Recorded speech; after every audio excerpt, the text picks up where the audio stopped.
ನಾವು ಶಾಂತಿಯ ಉದ್ದೇಶಕ್ಕಾಗಿ ಅಣು ವಿಜ್ಞಾನವನ್ನು ಬಳಸ್ತಾ ಇದ್ದೀವಿ ಅನ್ನೋದನ್ನು ಕನ್ಫರ್ಮ್ ಮಾಡಿಕೊಂಡು ನಮ್ಮ ಅಣು ಕೇಂದ್ರಗಳಿಗೆ ರಕ್ಷಣೆ ಕೊಡುವ ಜವಾಬ್ದಾರಿಯನ್ನು IAEA ತೆಗೆದುಕೊಳ್ಳಬೇಕಾಗಿತ್ತು.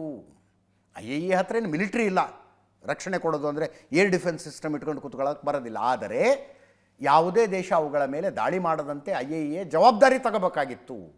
ನೋಡಿ, ನಮ್ಮ ಮೇಲೆ ದಾಳಿಯಾಗಿದೆ, ಆ ಕಾರಣಕ್ಕೆ ಇವರ ಜೊತೆಗೆ ನಮಗೆ ಸಂಬಂಧನೇ ಬೇಡ ಅಂತ ಮೊಹಮ್ಮದ್ ಬಘೇರ್, ಇರಾನಿನ ಸಂಸತ್ತಿನ ಸ್ಪೀಕರ್ ಇವರು, ನಮ್ಮ ಪರಮಾಣು ಕೇಂದ್ರಗಳಿಗೆ ಭದ್ರತೆ ಕೊಡುವ ತನಕ ನಾವು ಇದರ ಜೊತೆಗೆ ಏನು ಸಂಬಂಧ ಇಟ್ಕೊಳ್ಳೋದಿಲ್ಲ IAEA ಜೊತೆಗೆ ಅಂತ. ಈ ದೃಶ್ಯಗಳನ್ನೇನು ನೋಡ್ತಾ ಇದ್ದೀರಲ್ಲ, ಇದು ಯುದ್ಧದ ನಂತರ, ದಾಳಿಯ ನಂತರ ಇರಾನ್ನಲ್ಲಿ ನಡೀತಾ ಇರುವ ಸಂಭ್ರಮಾಚರಣೆ. ಇದು ಇರಾನ್ ಯುದ್ಧ ಗೆದ್ದಿದೆ ಅಂತ. ಆಪರೇಷನ್ ಸಿಂಧೂರದ ನಂತರ ಇಂಥ ದೃಶ್ಯಗಳನ್ನು ಪಾಕಿಸ್ತಾನದಲ್ಲೂ ನೋಡಿದ್ವಿ ನಾವು. ಅದು ಯಾರೋ ಕ್ರಿಕೆಟ್ರು ಬೈಕ್ ಮೇಲೆಲ್ಲ ಓಡಾಡ್ಕೊಂಡ್ಬಿಟ್ಟಿದ್ರು, ಅವರು ಸ್ವೀಟ್ಸ್ ಹಿಡ್ಕೊಂಡು. ಇರಾನ್ನಲ್ಲಿ ಧ್ವಜ ಹಿಡ್ಕೊಂಡು ಜನ ಓಡಾಡ್ತಾ ಇದ್ದಾರೆ. ಹಾಗೆ ಇದು ಇದು ಇದು ಏನೋ ಈಗಿನ ಕಾಲದಲ್ಲಿ ಯುದ್ಧ ಅಂದರೆ ರಣರಂಗದಲ್ಲಿ ಏನಾಗುತ್ತೆ ಅನ್ನೋದು, ನರೇಷನ್ ಬಿಲ್ಡಿಂಗ್ನಲ್ಲಿ ಏನಾಗುತ್ತೆ ಅನ್ನೋದು ಕೂಡ ನೋಡಿ. ಅಲ್ಲಿ ಸಂಭ್ರಮಾಚರಣೆ ಇರಾನ್ನಲ್ಲಿ. ಈ ದಾಳಿಯಲ್ಲಿ ಇರಾನ್ 18 ಅಣುವಿಜ್ಞಾನಿಗಳನ್ನು ಕಳ್ಕೊಂಡಿದೆ.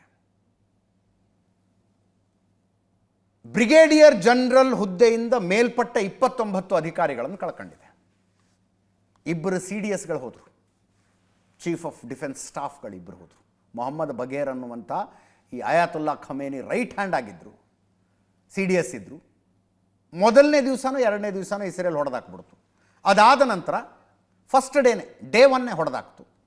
ಅದಾದ ನಂತರ ಅವ್ರ ಜಾಗಕ್ಕೆ ಇನ್ನೊಬ್ಬರನ್ನ ತರ್ತಾರೆ. 5ನೇ ದಿವಸಕ್ಕೆ ಅವ್ರನ್ನ ಹೊಡೆದಾಕ್ತು ಇಸ್ರೇಲ್.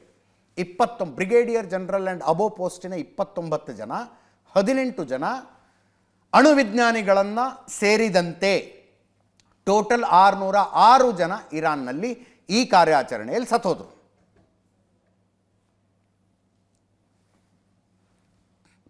ಈಗ ಇರಾನ್ ಏನು ಹೇಳುತ್ತೆ ನೋಡಿ, ಬ್ಯಾಲಿಸ್ಟಿಕ್ ಮಿಸೈಲ್ಗಳನ್ನು ಇಟ್ಕೊಂಡು ಇಸ್ರೇಲ್ನ ಹೆಂಗೆ ಹೊಡೆದಾಕಿದ್ವಿ ನಾವು ಅಂತ. ಇಸ್ರೇಲನ್ನು ಹೊಡೆದಾಕಿದ್ದು ಮಾತ್ರ ಅಲ್ಲ, ಕತಾರ್ನಲ್ಲಿರುವ ಅಮೇರಿಕದ ಸೇನಾ ನೆಲೆಯನ್ನೇ ಉಡಾಯಿಸಿಬಿಟ್ವಿ ಅಂತ ಇರಾನ್ ಹೇಳ್ಕೊಳ್ಳುತ್ತೆ ತನ್ನ ದೇಶದ ಜನರಿಗೆ. ಆ ಕತಾರ್ ಸೇನಾ ನೆಲೆಯ ಮೇಲಿನ ದಾಳಿಯ ಕಥೆಯನ್ನು ನಿನ್ನೆ ಹೇಳಿದೆ ನಾನು ನಿಮಗೆ. 14 ಮಿಸೈಲ್ಗಳನ್ನು ಇರಾನ್ ಹಾರಿಸಿತ್ತು. ಅದರ ಪೈಕಿ 13 ನಾವು ಆಕಾಶದಲ್ಲೇ ಹೊಡೆದಾಕಿದ್ವಿ, ಇನ್ನೊಂದು ಬೀಳ್ಳಿ ಬಿಡಿ ಅಂತ ಬಿಟ್ವಿ, ಯಾಕಂದರೆ ಅದರ ಟಾರ್ಗೆಟ್ ಕರೆಕ್ಟಾಗಿರಲಿಲ್ಲ.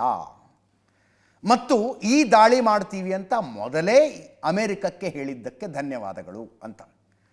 ಅಮೇರಿಕ ಆ ಕತಾರಿನ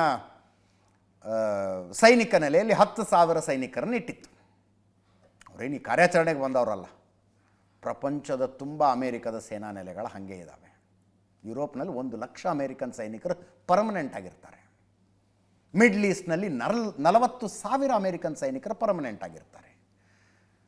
ಆ ಮಿಡ್ಲ್ ಈಸ್ಟ್ನಲ್ಲಿ ಟೋಟಲ್ 19 ಸೇನಾ ನೆಲೆಗಳಿದ್ದಾವೆ ಅಮೇರಿಕಕ್ಕೆ. ಆ 19ರ ಪೈಕಿ ಎಲ್ಲಕ್ಕಿಂತ ದೊಡ್ಡದು ಕತಾರ್ನಲ್ಲಿದ್ದಂಥ ಈ ಇರಾನಿನ ದಾಳಿಗೊಳಗಾದಂಥ ಸೇನಾ ನೆಲೆ. 10,000 ಸೈನಿಕರು. ಅವರು ಸೈನಿಕರನ್ನು ಹೊರಗಡೆ ಸಾಗಿಸಿದ್ರು, ವಿಮಾನಗಳನ್ನು ಹೊರಗಡೆ ಸಾಗಿಸಿದ್ರು.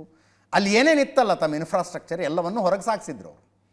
ಯಾಕೆ? ದಾಳಿ ಮಾಡ್ತೀವಿ ಅಂತ ಇರಾನ್ ಮೊದಲೇ ಹೇಳಿತ್ತಂತವ್ರಿಗೆ.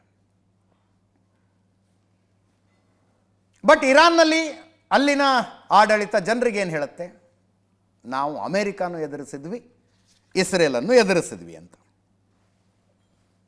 ಅದಕ್ಕಾಗಿ ನಡೀತಾ ಇರುವ ಸಂಭ್ರಮಾಚರಣೆ. ಈ ಕಾರ್ಯಾಚರಣೆಯಲ್ಲಿ ಇರಾನ್ ತನ್ನ 60% ಮಿಲಿಟರಿ ಇನ್ಫ್ರಾಸ್ಟ್ರಕ್ಚರನ್ನು ಕಳ್ಕೊಂಡಿದೆ ಅಂತ ಅಂತಾರಾಷ್ಟ್ರೀಯ ವಿಶ್ಲೇಷಕರು ಹೇಳ್ತಾರೆ. ಮಿಲಿಟರಿ ಇನ್ಫ್ರಾಸ್ಟ್ರಕ್ಚರ್ 60% ಡೆಮಾಲಿಷ್ ಆಗಿದೆ ಅವ್ರದ್ದು ಅಂತ.